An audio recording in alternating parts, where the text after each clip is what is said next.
Monsieur le Président, bonjour et merci de nous accorder cette interview au lendemain de la victoire du oui au référendum.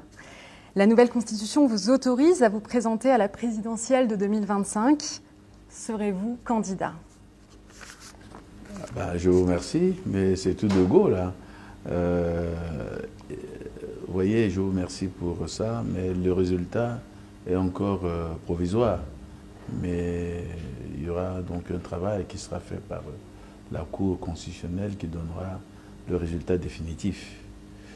Mais je voudrais tout de suite vous dire que cette question ne me gêne pas, mais je trouve que c'est trop tôt.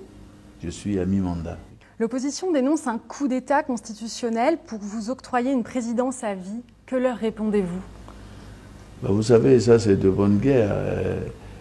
Un référendum, je crois que c'est le meilleur moyen d'expression de la démocratie, où on donne la voix, un homme, une voix. Et s'ils sont d'accord, s'ils ne sont pas d'accord, eh bien ils devraient demander au peuple centrafricain de voter non. Maintenant, vous voyez bien que d'après les résultats provisoires, si je vois bien ce qui s'est passé, 61% de taux de participation. Et avec 95% de oui. Il n'y a rien à dire. Les Centrafricains se sont exprimés.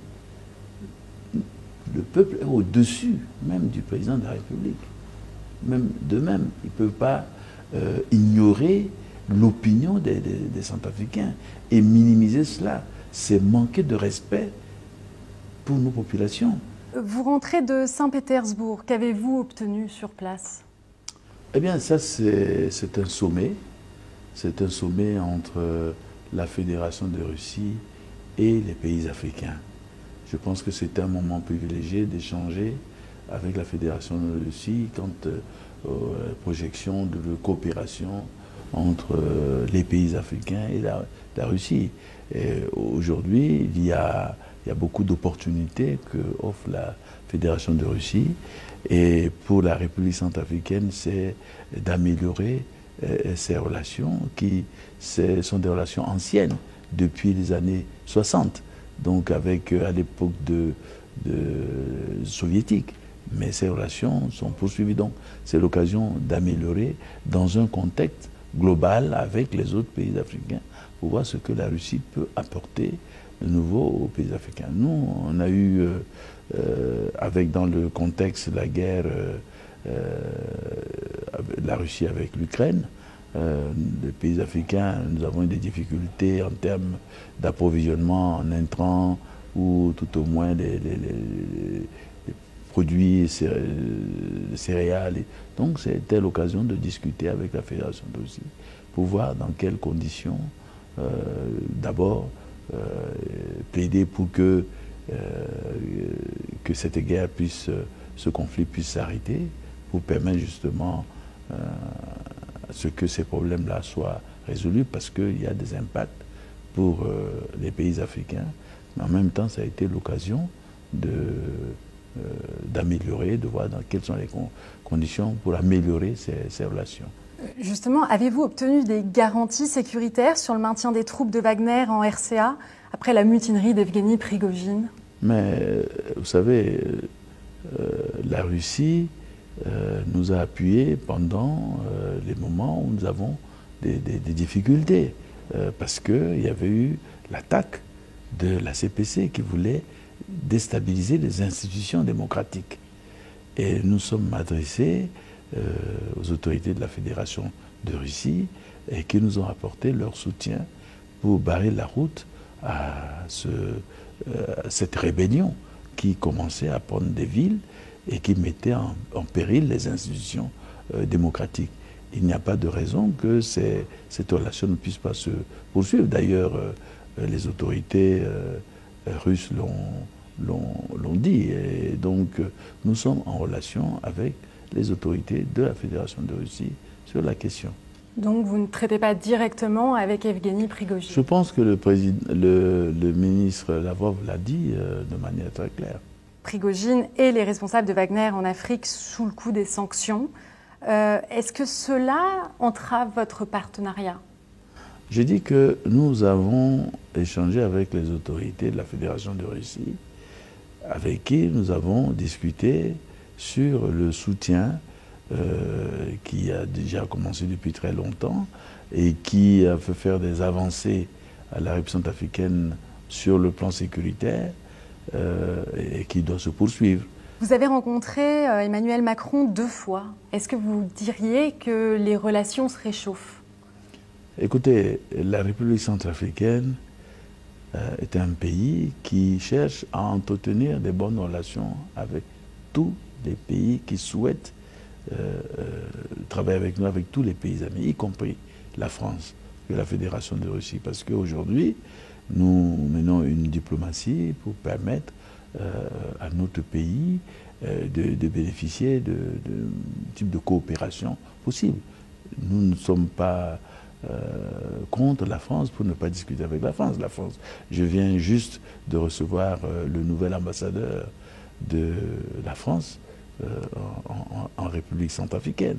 Ça veut dire qu'il y a la coopération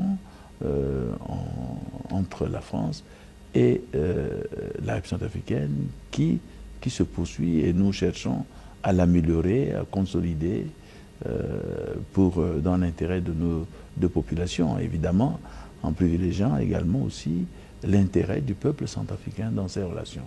Qu'est-ce que vous attendez de la France?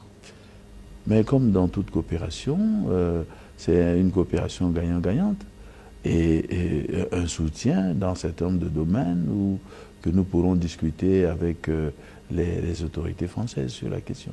On va en venir à la situation sécuritaire dans le pays. Pensez-vous que votre gouvernement a les moyens de rétablir la paix sur l'ensemble du territoire? Vous savez, la République centrafricaine, en 2013, a connu une situation extrêmement difficile de son histoire, où la rébellion vraiment a pris le pays et tout ça. Donc, en 2016, il y a eu le retour à l'ordre constitutionnel.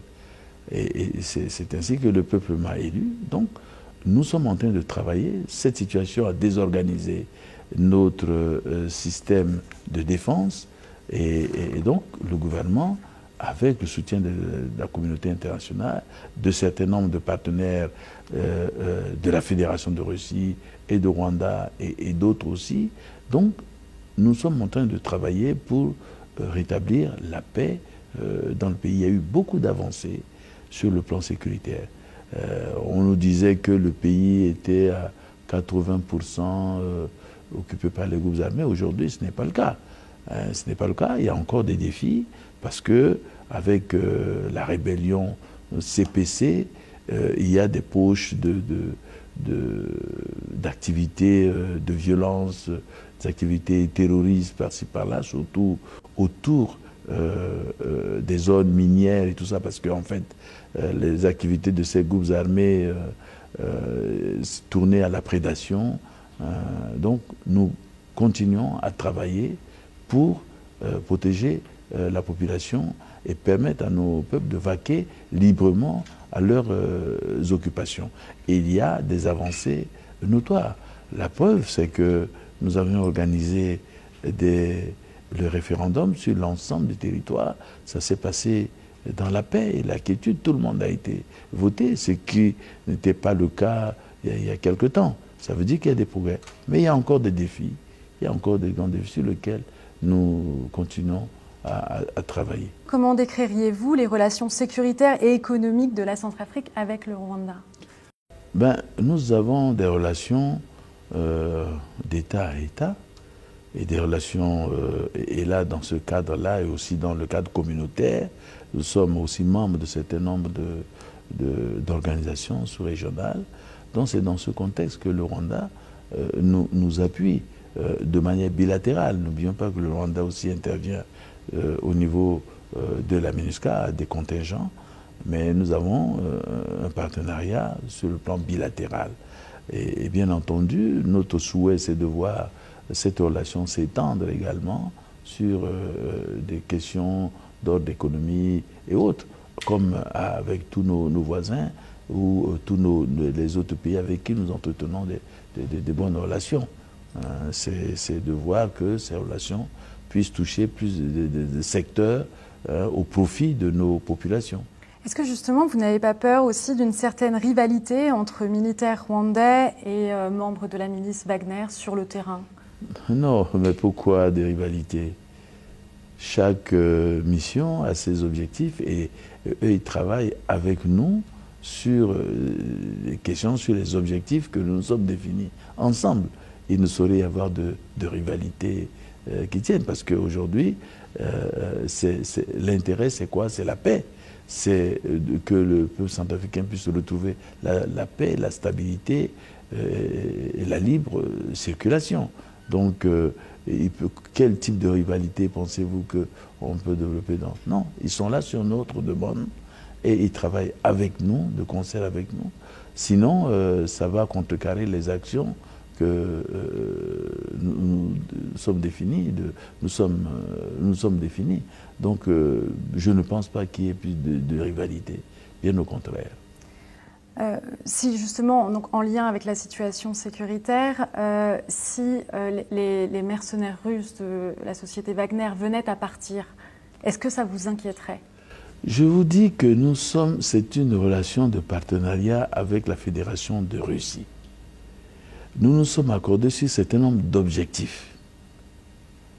C'est de cela dont il est question. Et j'ai entendu tout récemment le ministre des Affaires étrangères, qui avait été interrogé sur le sujet, donner clairement la position en disant que le soutien de la Fédération de Russie à des pays comme la République centrafricaine, eh bien ce soutien se poursuivra et se poursuit. Donc c'est dans le cadre de nos accords de coopération. Monsieur le Président, je vous remercie pour cet entretien. C'est moi qui vous remercie.